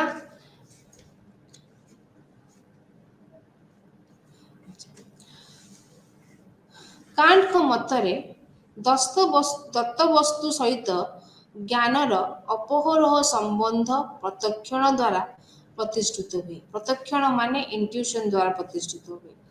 ସମ୍ବେଦନଗ୍ରାହିତା ବା ସେନ୍ସିବିଲିଟି ବଳରେ ଆମେ ବସ୍ତୁକୁ ପ୍ରତ୍ୟକ୍ଷଣ କରୁ ବା ଇନ୍ଦ୍ରିୟ ସମ୍ବେଦନ ଦ୍ୱାରାରେ ଲବ୍ଧ ବସ୍ତୁ ବିଷୟକ ପ୍ରତ୍ୟକ୍ଷଣକୁ ଆମେ ଆନୁଭାବିକ ପ୍ରତ୍ୟକ୍ଷଣର ଅନର୍ଦ୍ଧିତ ବିଷୟକୁ ଅଭିଭାଷ ବା ଆପିୟରାନ୍ସ ବୋଲି ଅଭିହିତ କରୁ। ତ ଏଠି ସେ ଦୁଇଟା ବିଷୟରେ ମୁଁ ତମକୁ କହିଲି, ଗୋଟେ ହେଉଛି ଇଣ୍ଟ୍ୟୁସନ, ତାପରେ କହିଲି ସେନ୍ସିବିଲିଟି, ତାପରେ କହିଲି ଆପିୟରାନ୍ସ। ଇଣ୍ଟ୍ୟୁସନ ପ୍ରତ୍ୟକ୍ଷଣ, ସେନ୍ସିବିଲିଟି ସମ୍ବେଦନଗ୍ରହିତା ଏବଂ ଆପିୟରାନ୍ସ ହେଉଛି ଅବଭାଷ। ତେଣୁ ଦତ୍ତ ବସ୍ତୁ ସହିତ ଜ୍ଞାନର ଅପରୋକ୍ଷ ସମ୍ବନ୍ଧ ପ୍ରତ୍ୟକ୍ଷଣ ଦ୍ୱାରା ପ୍ରତିଷ୍ଠିତ ହୁଏ। ସମ୍ବେଦନଗ୍ରାହିତା ବଳରେ ଆମେ ବସ୍ତୁକୁ ପ୍ରତ୍ୟକ୍ଷଣ କରୁ। ଇନ୍ଦ୍ରିୟ ସମ୍ବେଦନ ଦ୍ୱାରାରେ ଲବ୍ଧ ବସ୍ତୁ ବିଷୟକ ପ୍ରତ୍ୟକ୍ଷଣକୁ ଆମେ ଆନୁଭାବିକ ପ୍ରତ୍ୟକ୍ଷଣ ଅନର୍ଦ୍ଧିତ ବିଷୟକୁ ଅଭିଭାଷ ବୋଲି ଅଭିହିତ କରୁ। ତେଣୁ ଅଭିଭାଷରେ ଯେଉଁ ତତ୍ତ୍ୱ ସମ୍ବେଦନର ଅନୁରୂପ ଅଟେ, ଆମେ ତାକୁ କହୁଛୁ ପ୍ରତ୍ୟକ୍ଷଣର ଉପାଦାନ ବା ମ୍ୟାଟର। ଅବଭାଷର ବିବିଧକୁ ନିଶ୍ଚିତ ପ୍ରକାର ସମ୍ବନ୍ଧ ଗୁଡ଼ିକରେ ବ୍ୟବସ୍ଥିତ ହେବା ପାଇଁ ତାହା ନିୟନ୍ତ୍ରିତ କରେ। ଆମେ ତାକୁ କହୁ ଆଭାସର ରୂପକାର ବା ତାକୁ କହୁଛୁ ଫର୍ମ ଅଫ୍ ଆପିୟରାନ୍ସ। ଏହି ରୂପକାରରେ ଆମର ସକଳ ସମ୍ବେଦନମାନ ଉପସ୍ଥାପିତ ଓ ନିୟନ୍ତ୍ରିତ ହୋଇଥିବାରୁ ତାହା ସମ୍ବେଦନ ବିଶେଷ ହୋଇପାରିବ ନାହିଁ। ତେଣୁ ଆପିୟରାନ୍ସରେ ସମସ୍ତ ଉପାଦାନ ଅନୁଭବ ପରକୁ ହୋଇଥିଲା ବେଳେ ତାହାର ଫର୍ମ ହେଉଛି ଆପ୍ରାୟରେ। ତେଣୁ ଆପିୟରାନ୍ସରେ ମ୍ୟାଟର ଗୁଡ଼ାକ ଏକ୍ସପିରିଏନ୍ସ ବେସ୍ଡ ହେଲେ ତାର ଫର୍ମ ହେଉଛି ଆପ୍ରାୟରେ। ତା ଫର୍ମଟା ଆଉ ଏକ୍ସପିରିଏନ୍ସ ଡିପେଣ୍ଡେଣ୍ଟ ନୁହେଁ। ତେଣୁ ସକଳ ସମ୍ବେଦନ ନିରପେକ୍ଷ ଏହି ନାମିତ ପ୍ରାଗ୍ନୁଭାବିକ ରୂପକାର ଗୁଡ଼ିକୁ ଆମେ ଶୁଦ୍ଧ ପ୍ରତ୍ୟକ୍ଷଣ ବା ପିଓର ଇଣ୍ଟ୍ୟୁସନ ନାମରେ ନାମିତ କରାଯାଇପାରେ। ତେଣୁ ଏଇ ଯୋଉ ଫର୍ମ କଥା କୁହାହେଲା, ଏ ଫର୍ମକୁ ଆମେ କ'ଣ କହୁଛୁ? ପିଓର ଇଣ୍ଟ୍ୟୁସନ ବା ଶୁଦ୍ଧ ପ୍ରତ୍ୟକ୍ଷଣ। ଇନ୍ଦ୍ରିୟ ବା ସମ୍ବେଦନର କୌଣସି ବାସ୍ତବ ବିଷୟର ସମ୍ପୂର୍ଣ୍ଣ ଅଭାବରେ ମଧ୍ୟ ଏହି ରୂପାକାର ଗୁଡ଼ିକ ଆମ ସମ୍ବେଦନଗ୍ରାହୀତାର ପ୍ରାଗ୍ନୁଭାବିକ ଭାଗ ରୂପେ ଆମ ମନରେ ବିଦ୍ୟମାନ ରହିଥାନ୍ତି। ତେଣୁ ଏଇଠି ଆମେ ଆଜିର ଆଲୋଚନାକୁ ଶେଷ କରିବା। ନେକ୍ସଟ କ୍ଲାସରେ ମୁଁ ଆ ବିଷୟରେ ଅଧିକ କହିବି। ଆଜି ପାଇଁ ଏତିକି। ନମସ୍କାର।